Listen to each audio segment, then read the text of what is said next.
What would happen when a hot startup fueled by a red-hot industry stumbles? With over $11 billion invested in US EV startups alone in 2022, let's explore the story of Fisker, an electric dream that turned sour. Fisker's story is a cautionary tale for startups in any industry, but it holds particular relevance for the electric vehicle sector. Fueled by the initial excitement surrounding electric cars, Fisker, like many other EV startups, built its foundation on a shaky financial model. Investors, captivated by the promise of a greener future and potentially higher returns, were quick to open their wallets. Let's look deeper into the specific factors that contributed to Fisker's unsustainable business model. Venture capital firms play a crucial role in funding innovative startups. In recent years, they have poured significant resources into the EV industry, anticipating a major disruption in the traditional automotive market. According to a 2022 report by PitchBook, VC investments in US-based EV startups alone reached a whopping $11.4 billion.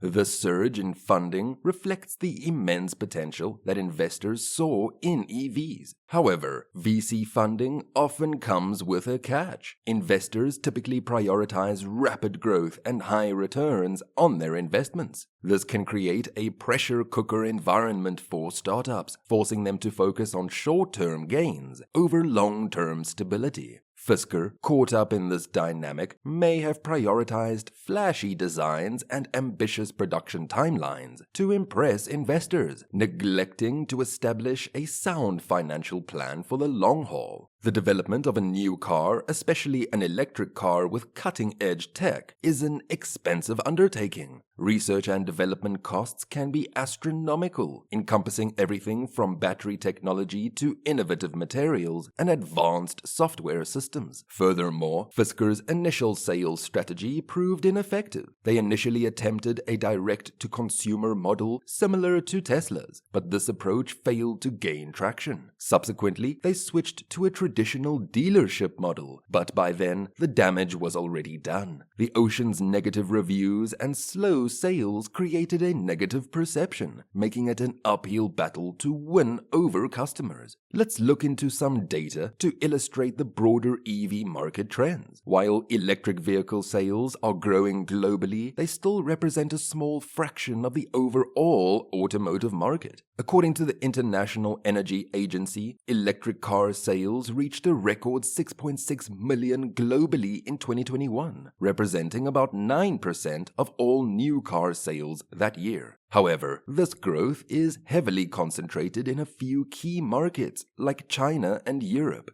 In the US, electric vehicle sales only accounted for around 4% of the total market share in 2023. This lack of widespread adoption likely contributed to Fisker's struggles, as they were unable to capture a significant portion of the still nascent market. As financial pressures intensified and Ocean sales remained stubbornly low, Fisker was forced to make some brutal choices. In a desperate attempt to slash costs and stay afloat in 2024, the company embarked on a series of workforce reductions. These layoffs impacted hundreds of employees across various departments, from engineering and design to marketing and sales. According to a report by the Wall Street Journal, Fisker's workforce went from an estimated 1,135 employees in April 2024, a number that likely included engineers, designers, factory workers, and administrative staff, to a skeleton crew of around 150 by June. The staggering 86% reduction in personnel within just 3 months painted a grim picture of Fisker's financial situation. The layoffs not only impacted livelihoods, but also highlighted the company's dwindling resources and shrinking ability to develop, manufacture, and sell its EVs.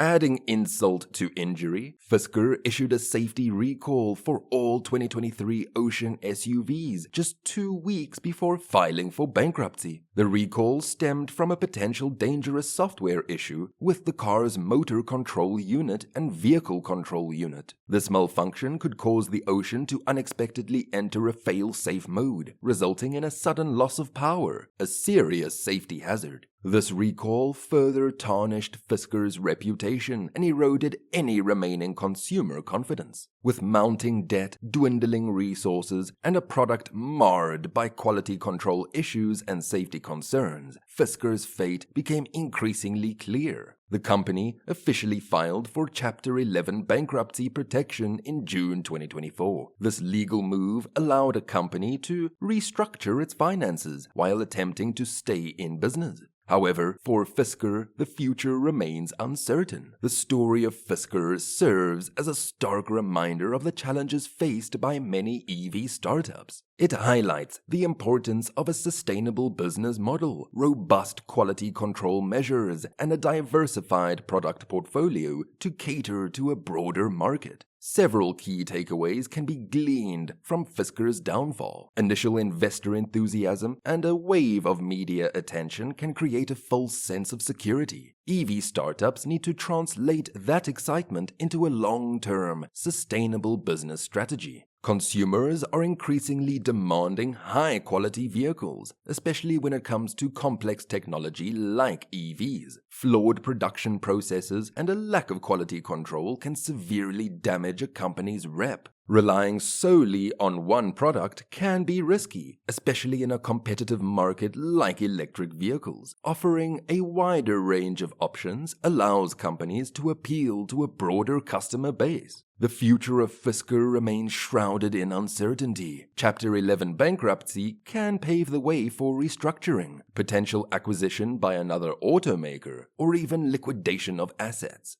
Here are some possible scenarios for Fisker.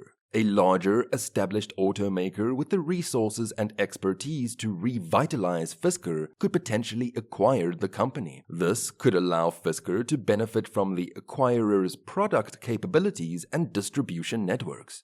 Fisker might attempt to restructure its operations under Chapter 11 bankruptcy. This could involve securing new funding, streamlining operations, and potentially focusing on a single, more refined car model. In the worst-case scenario, Fisker could be forced to liquidate its assets. This would involve selling off its intellectual property, technology, and any remaining vehicles to recoup some of its debts. Only time will tell what path Fisker takes. Regardless of the outcome, the company's story serves as a valuable cautionary tale for the ever-evolving EV industry. It underscores the need for a focus on long-term viability, meticulous quality control, and product diversification for success in this dynamic and competitive market. This concludes our exploration of Fisker's rise and fall. Let us know your thoughts in the comments below. What do you think went wrong for Fisker? What does the future hold for the EV industry? Don't forget to like this video and subscribe